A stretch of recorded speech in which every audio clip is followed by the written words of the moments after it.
ఈరోజు మనం గోంగూర పచ్చిరొయ్యలు ఎలా వండుకోవాలో చూద్దాం. ఫస్ట్ గోంగూరని కడిగి ఉడకపెట్టుకొని మిక్సీలో పట్టుకొని పక్కన పెట్టుకోండి.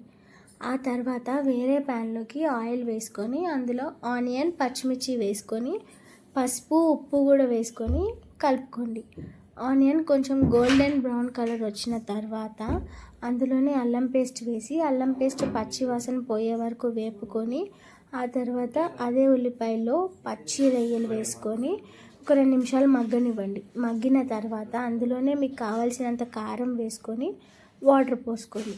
వాటర్ మరుగుతున్నాయి అనుకున్నప్పుడు మనం ఇందాక మిక్సీ పట్టి పెట్టుకున్న గోంగూర పేస్ట్ని కూడా అందులోనే వేసి కలుపుకొని పక్కన పెట్టుకొని ఇప్పుడు పోపుకి వేసుకుందాం. అందులో ఆయిల్, మినపప్పు, శనగపప్పు, ఆవాలు, కరివేపాకు, ఎండుమిరపకాయలు వేసుకొని ఆ పోపుని ఆ కర్రీలో వేసుకోండి. పోపు వేసుకుంటే బాగుంటుంది గోంగూర పచ్చిరొయ్యల కూర.